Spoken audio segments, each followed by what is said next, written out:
beeping in my ear. So sequences in series. You know, I'd like to, if I could, I'd have one more day with this, but it's okay. It'll work out. Today is like a general sequence in series, and then the next two classes, one is what we call arithmetic sequences in series, and the next one is geometric sequence in series. So a sequence, to define, a sequence is an ordered list of numbers. You know, usually separated by commas. So that list right there, 23, 34, 45, that is a sequence.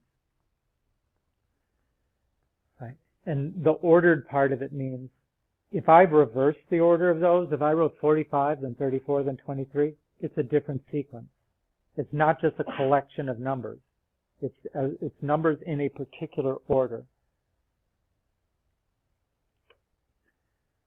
You refer to terms in a sequence with the lowercase letter a.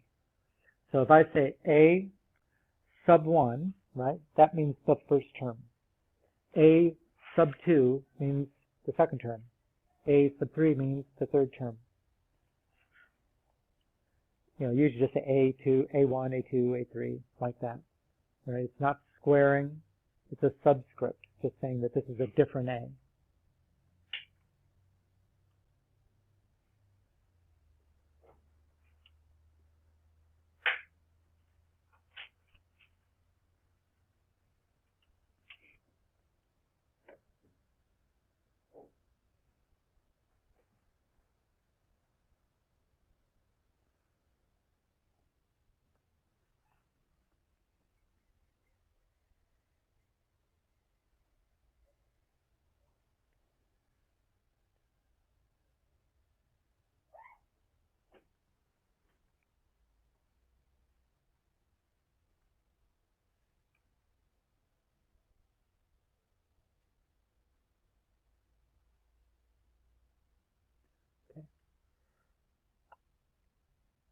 So sequences can be finite, you pronounce that finite, right? Or infinite, right? If you got the dot, dot, dot at the end, that's infinite.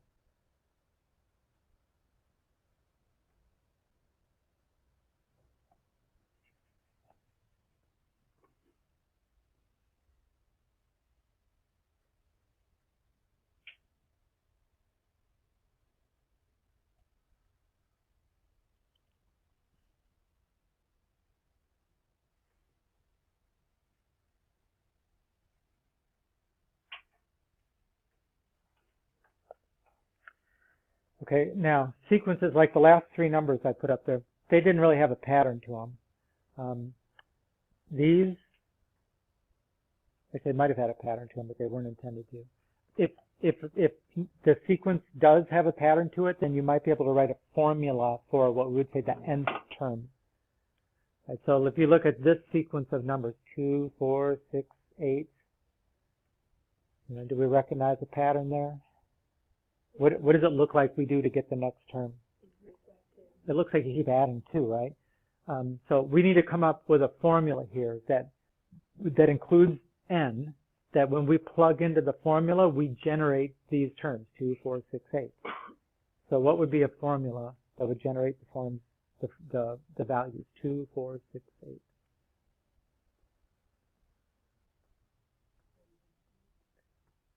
Okay, so Matt says n plus 2. So if I plug in n equals 1, I would get 3. So that doesn't even get us the first term. What's another possibility? What's another possibility? N times 2, right? 2n. Right, if I put in n equals 1, I get 2. If I put n equals 2, I'll get 4. 3, 6. Okay. So that's the formula for the nth term of a sequence.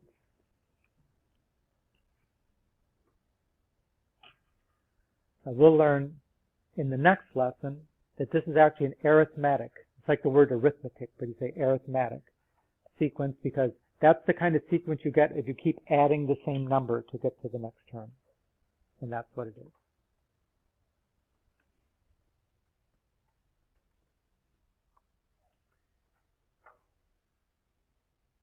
I should scratch this one out.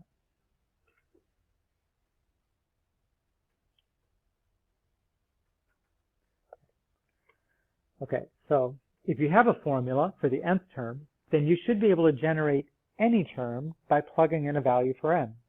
Right? So if I say find A10, that means find the 10th term of the sequence. And if the formula is 2n, then what is going to be the 10th term?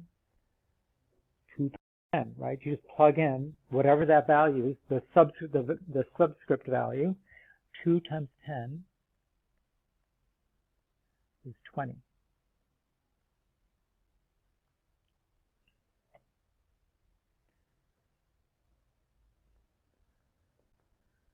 So you could compare this with finding the value of a function, evaluating a function, right? If f of x equals 2x, and I say find f of 8, what does that mean? I mean, plug in 8 for x. Okay, well, I could do the same thing. If a sub n is 2n, then a sub 8 equals 16. In both cases, whatever it is, whether it's 8 in parentheses or a subscript of 8, that just means that's what you're going to plug in. Right? The difference is that if it's a function, we're plugging in real numbers, and it could be integers, decimals, fractions, irrational numbers, you name it. The n here, that's going to be a counting number of some kind. Right? That's not going to be a fraction. It's not going to be a decimal. It usually starts with 1, but it doesn't really have to. Sometimes you will start with 0, a0. But other than that, you could think of them like they're the same thing, right? Evaluate a term in a sequence, evaluate a function, kind of the same thing.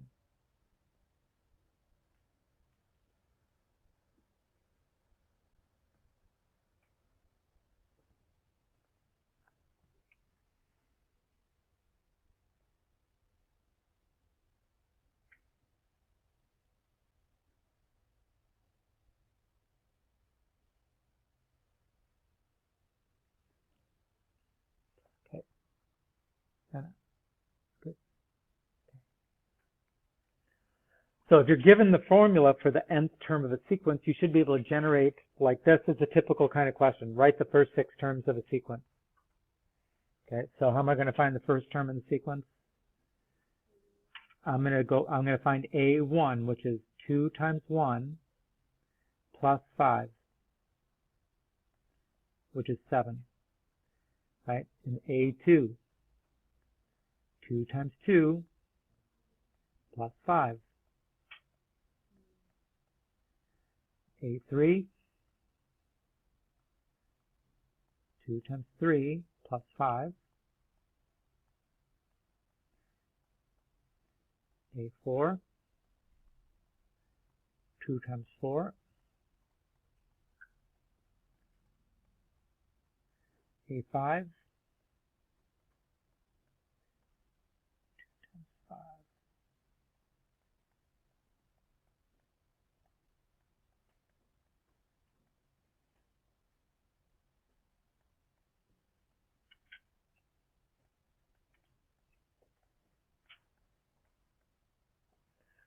So you just plug in 6 times and you get it. Now, notice what's the pattern in these numbers here. You just keep adding 2, right? And the reason you keep adding 2, because in this formula where the n is, you know, it's got a coefficient of 2. So if you increase n by 1, you get 1 more 2 in there. Right? That's why it works that way. And that's, like I said, this is an arithmetic sequence. An arithmetic sequence is the formula kind of look linear, right? Y equals mx plus b. So that's how you know that you're dealing with arithmetic.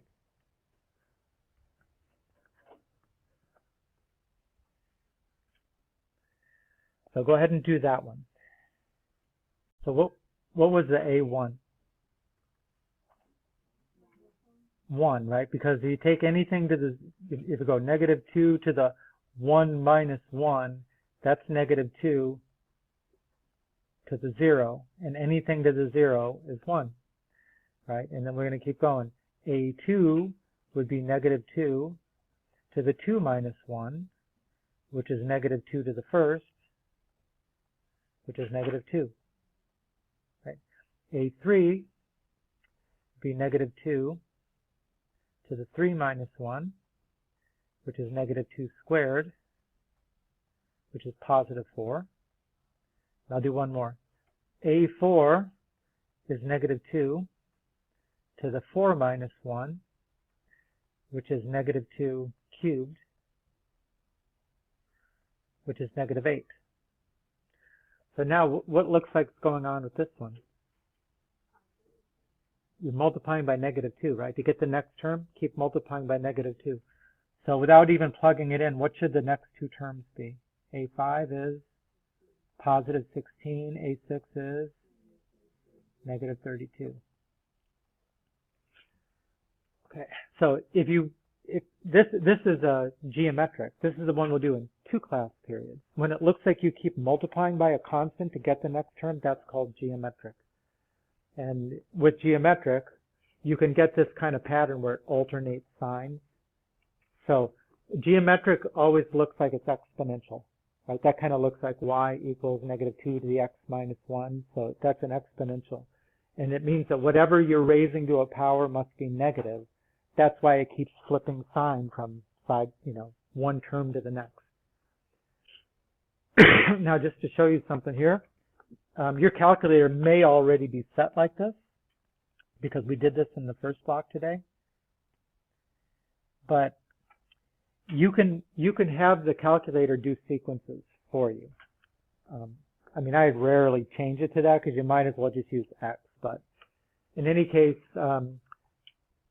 you notice the X key that's right there? It actually has got 4 symbols on it, not just X, right? It has an X, capital T, that Greek letter there is called theta, and then it's got a N. So you change the letter that's going to be used by going to the mode, and you go to about the 4th line down, and it's all the way on the left, that says function, F-U-N-C. That's, if you have it set there, that's when you get the X. If you go all the way to the right, sequence, S-E-Q. So if you set it to sequence, then when you hit that button, it's actually going to give you N, not X. Now, if you go to Y equals, right, if you have it set in the sequence mode, it's going to look totally different, right? Now it's not Y1, Y2 and all that. It's telling you, first it's asking for what's the first value you want N to have. In our case, we're going to use 1. And then this U parentheses N, right, is the formula. And I had it already loaded in there. So negative 2 to the N minus 1. Now, do you really have to change the mode to do that? No, you could just have Y1 equals negative 2 to the X minus 1. It would work the same. But that is why that button here has a few other things. Now, we won't do the T or the theta in this class, but you do that in math analysis. The T is for what's called parametric equations. The theta is for polar equations. So you're not that far away from using all the buttons on that, or all the symbols on that. But that's what the N is there for, and you can use it if you wanted to use it to make the sequences there. Okay. So this is probably like the hardest thing we do in this lesson here, which is trying to come up with a formula for a pattern that you see. I mean, you probably recognize the pattern, but then trying to come up with a formula which has N as the independent variable in there so that you generate these terms. It's not always obvious. Sometimes it takes a little creativity to think about it. What does it look like is going on in this one? It looks like they're all perfect cubes, and they got a negative in front. So how can I write a formula for that? Well, first, let's do what it says. Describe the pattern. So if you had to describe it with words, you would say this is the negative cubes. Okay, that would be a good way to say it. Negative cubes.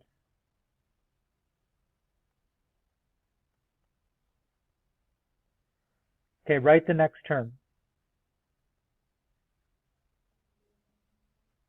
Okay, that should be the 5th term, so I'm going to call it A5 equals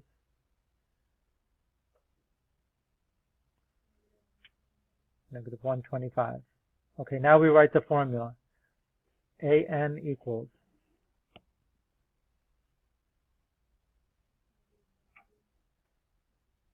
Okay, is it negative n cubed or is it negative n cubed?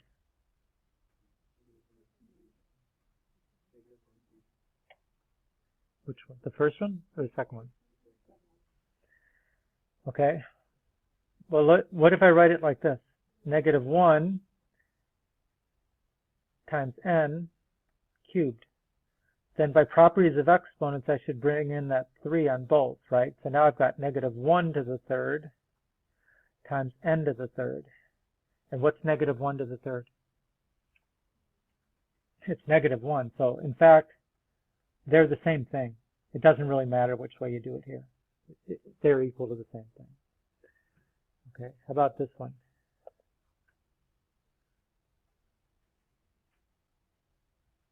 Try to think of the pattern here. Okay, first let's do this. Describe the pattern. Well, that's going to be the hard part, right? Well, you can describe it without coming up with the formula. You probably noticed something here.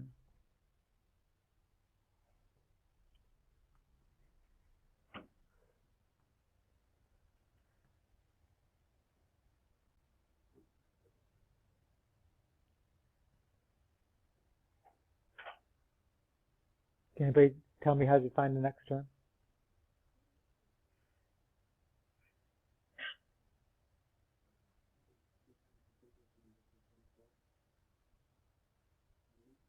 Is 6 2 times 2?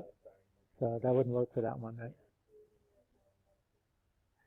Okay, so Jason's saying, look, it looks like you added 2, and then you added 4, and then you added 6. So what do you think you add next? 8. Okay, so that would be a way of describing it, right? That it looks like you're doing, right? Add 2, 4, 6, 8, etc. Right, the next term, the A5, is going to be 20. But now we still got to come up with what's AN.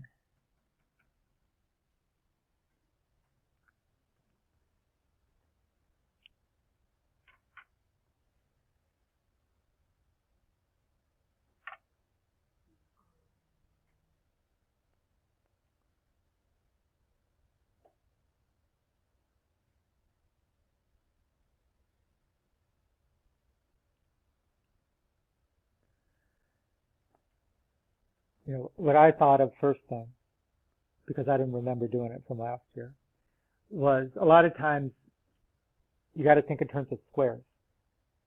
So I was thinking, okay, well, if I square something, like if I square 1 and get a first term of 0, maybe that's 1 squared minus 1. Okay, will that work for the next term? Is 2 2 squared minus 2? Yeah. Is 6 3 squared minus 3? And 4 is 4 squared minus 4. So how would I write that? Then as the formula? N squared minus n. That looks like that's generating the right terms. Okay, but that's factorable.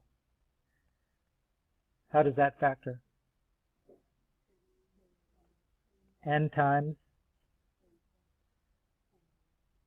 n minus 1. So in fact, what it is you're, for each value of n, right, you're multiplying 1 times the number before it, 2 times the number before it. This 1 times 0, 2 times 1, 3 times 2, 4 times 3. So you both of these are fine. You know, you might have thought of it in different ways. Okay, and then let's see, for the fifth term, it should be 5 times 4, or 25 minus 5.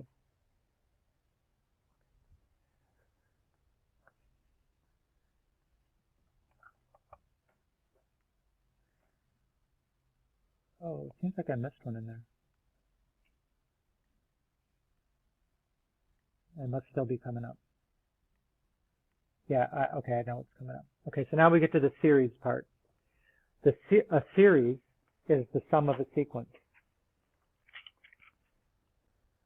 Right? So There's a sequence, right? Ordered list of numbers separated by commas. Replace the commas with pluses. That's the series.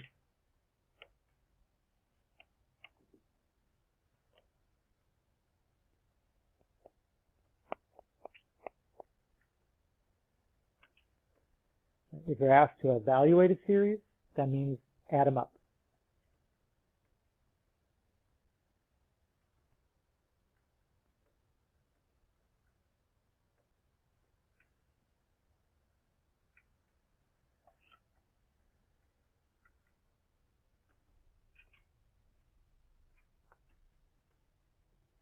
Sometimes we say, like, find the sum of a series. What's wrong with that? Yeah, you're already finding it's kind of redundant to say the sum of a series. But we do, you know, sometimes that comes out like that. Right. So a series is the sum of a sequence. And just like with sequences, they could be finite or they could be infinite. How do you know it's infinite? Dot, dot, dot, right? Now, does it make sense to evaluate an infinite series? I mean, every time you add one more number, in this case here, it's going to be a different sum, right? So it'll be changing all the time. But this is an arithmetic sequence and series, because each term is 2 more than the one before. But in fact, there are some sequences or series that you can add up, even though they're infinite. And here's the example. So let's say that I'm going to walk from this side of the screen to that side of the screen. Every step is going to be halfway to the end, right? So my first step is 1/2, right? The next step is 1/4, and then 1/8, and then 1/16, and 1/32. So I could keep doing this infinitely. Am I ever going to get to the end of the screen? I'm always just going halfway, halfway, halfway. You know, I'm going to get infinitely close like a graph does to its asymptote. Right? But I'm never going to get there. So we would say that this infinite sum is converging to, you know, whatever the length of the screen is. So you can evaluate an infinite series in some cases. You know, it's actually if it's geometric and if it has some criteria, which we'll talk about in a couple of lessons.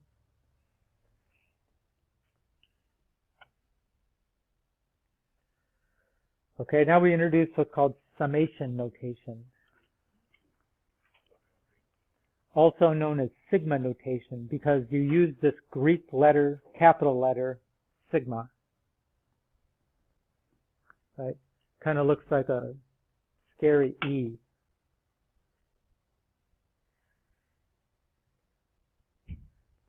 Now you've used sigma before, but you didn't use the uppercase sigma. You used the lowercase sigma. What did this represent in Algebra 1?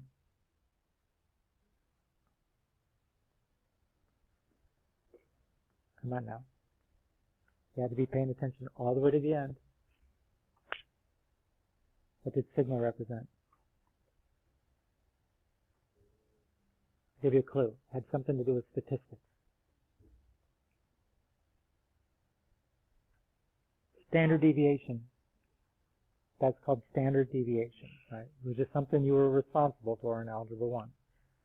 Okay. So you use a lot of Greek letters when you do this stuff. All right, so the summation, well, which honestly, most of the time, when I'm doing one of these, I mean, I'm not going to draw that fancy thing. I'm probably just going something like that. It's close enough. And I did this wrong. Let me change this. That had to be an I.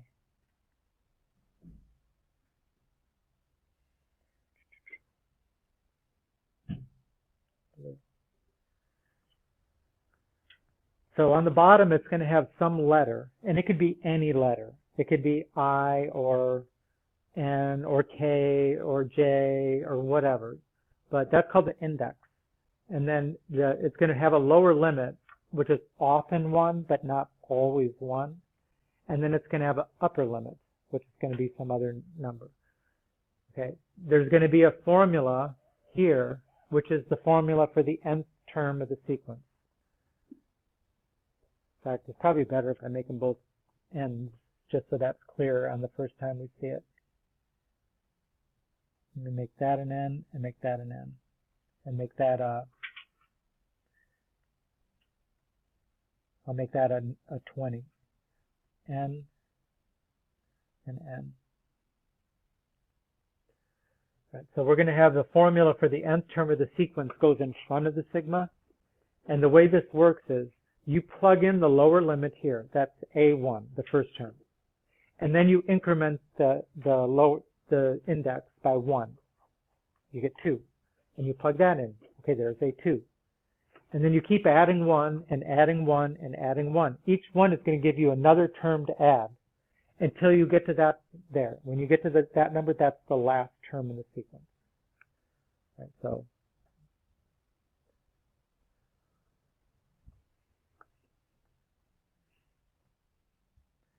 let's do 1.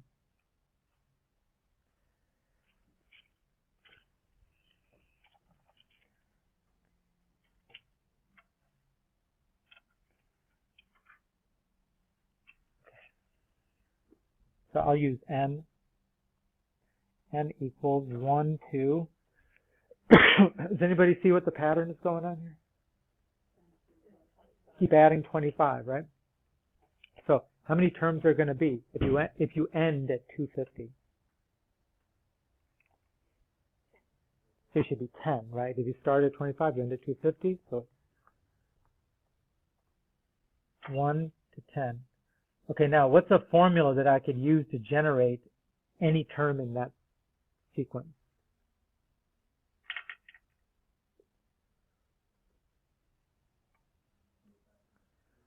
Yeah, I mean, 25, 50, 75,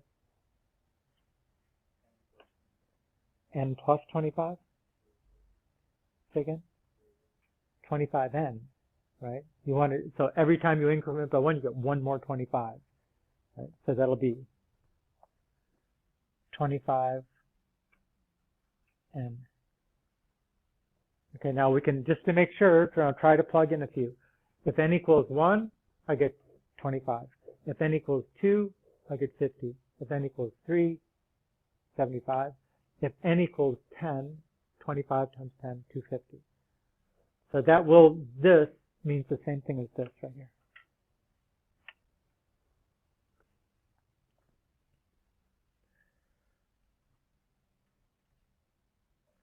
Okay, here's one that usually causes a little bit of grief.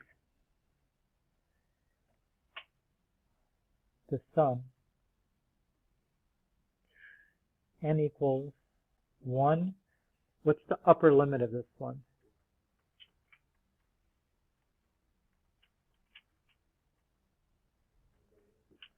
I mean, because of the dot, dot, dot, it's infinity. This goes on forever.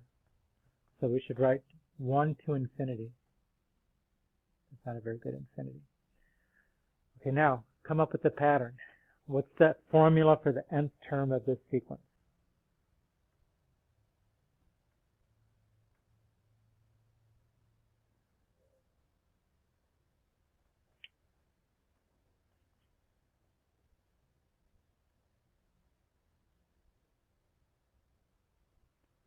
Here's a hint. Separate the numerator from the denominator. Come up with a formula for the numerator, then come up with a formula for the denominator.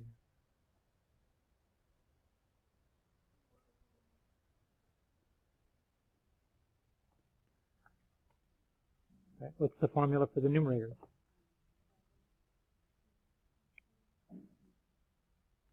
N. 1, 2, 3, 4, right? What's the formula for a denominator?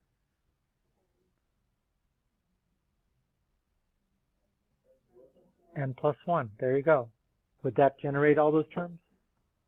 Okay, so sometimes, especially with fractions, you got to think like that. Think of numerator and denominator separately.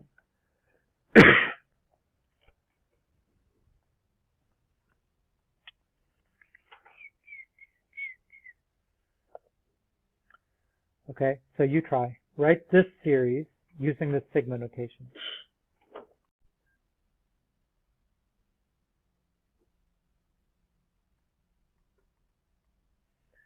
What would you say is the upper limit? And what was the formula for the nth term? 6n, like that? So that would make the first term is 6, the second term is 12? Is that really what you mean?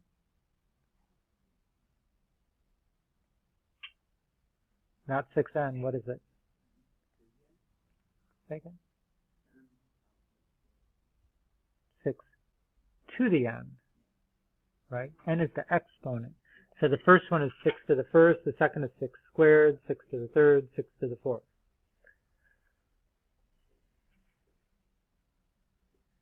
Right, try that one. Okay, what did you have as the lower limit? N equals, give me one. Lauren, what'd you get? 1, 2, how many? What goes on top here? 1 to 12. Okay, then what does that make the first term? The first term is 5. Let's get somebody else. Yeah, Brandon. So you went over at n plus 4. Okay, do you change anything else? So you're going to have the last term to be, when you plug in 12, that will give you 12 plus 4 is 16. Here.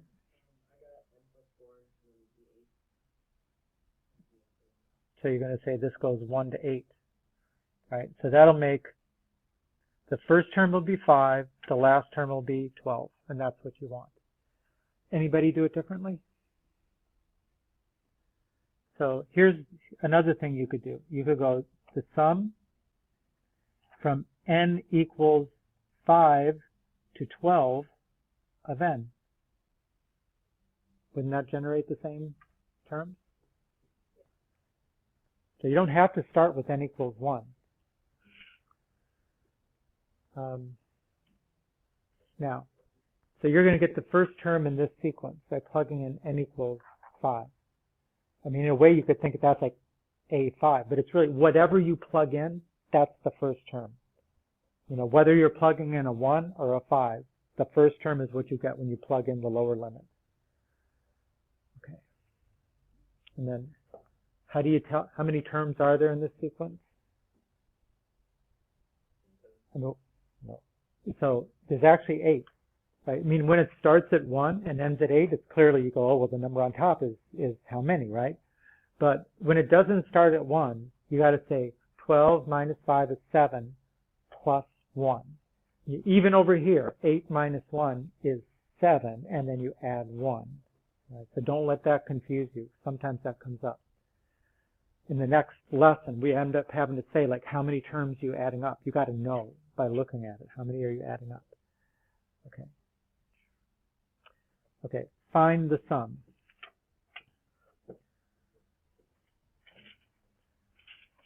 So this one is not arithmetic because it doesn't look linear, y equals mx plus b. It's not geometric because it doesn't look exponential. So we will have formulas for those in the next couple lessons. We don't have a formula for this, right? So usually if you get a problem like this, it's not going to be too many terms. I mean, if it starts at 4 and ends at 8, how many terms is that? 5. 8 minus 4 plus 1. It's only 5 terms. So just generate the terms. Just plug in 4, then 5, then 6, then 7, then 8, and see what you get. Right? The first term, and again, they use the index of k this time, which is totally fine. For the first term, we'll get 3 plus 4 squared. The next will be 3 plus 5 squared. 3 plus 6 squared. Plus 3 plus 7 squared.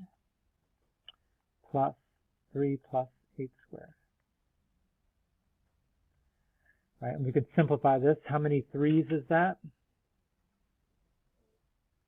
Right, that's 5. So that's 5 times 3, 15. And then let's see. The rest of them are, that's a 16 plus 25 plus 36 plus 49 plus 64. So you just add them up. That's 41, 77, 126, 190. So if we evaluate this thing, it's 205.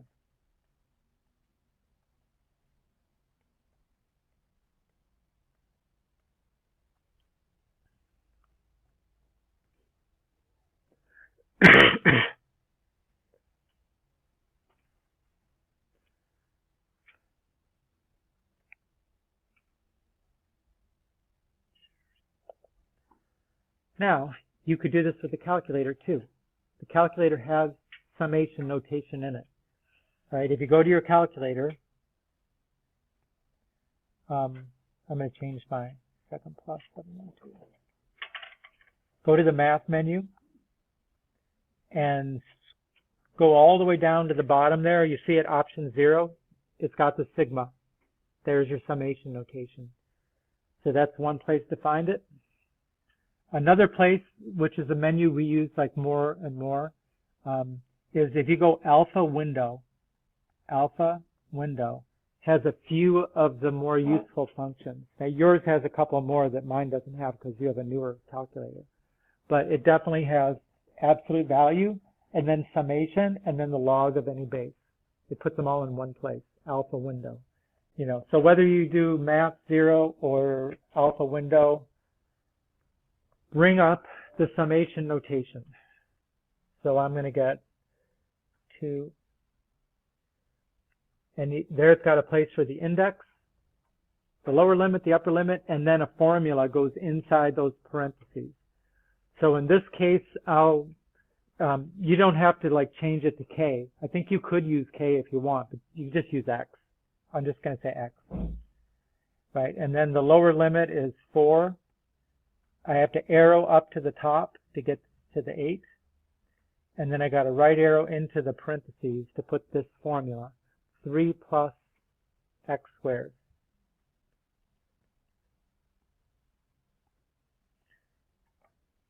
Now, if my formula has parentheses in the formula, I have to like put it all inside these parentheses. You can't like use these like they're your parentheses.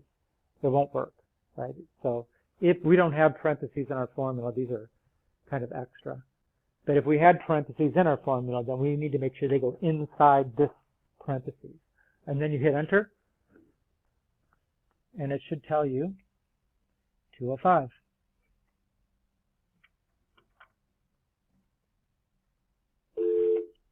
Hey, Fanny, Olivia Owen for early dismissal, please. Okay.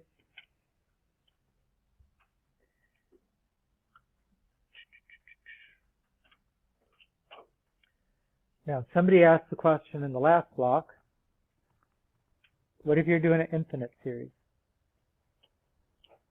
Now, I said sometimes they converge. So how would you enter an infinite series in the calculator?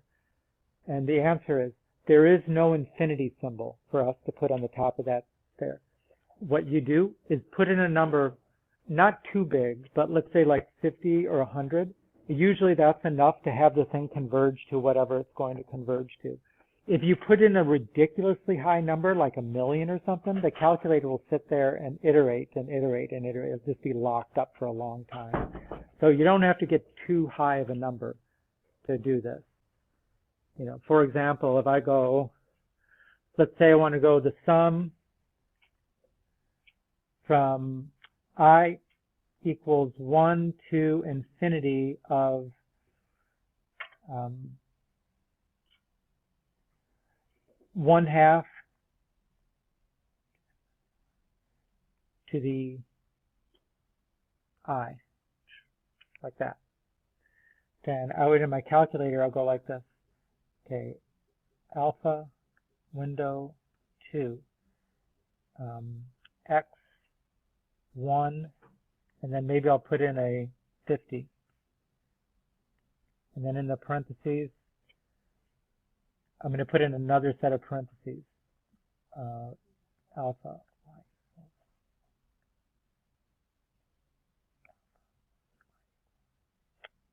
I messed up.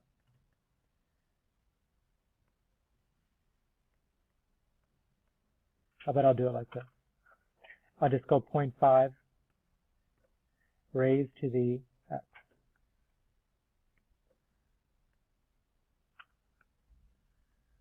And the answer is 1.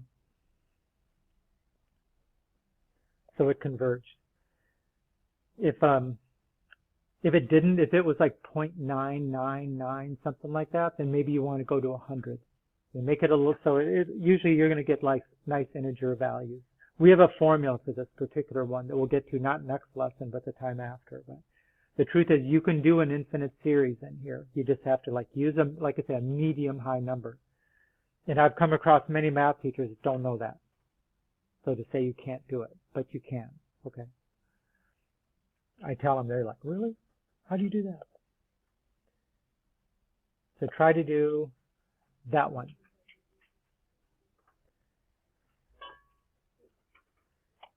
Right, with the calculator, by all means.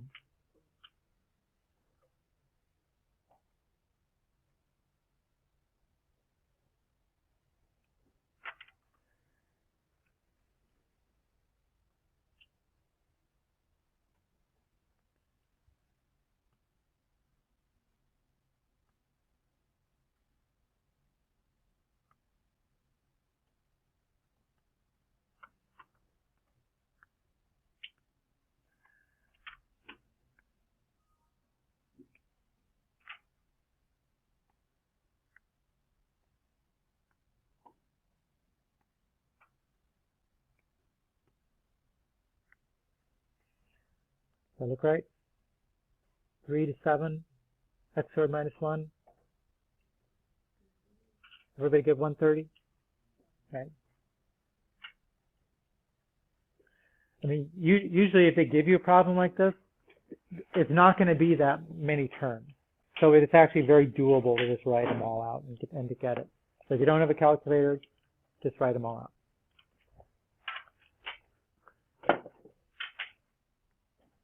And that is that. And that is the homework.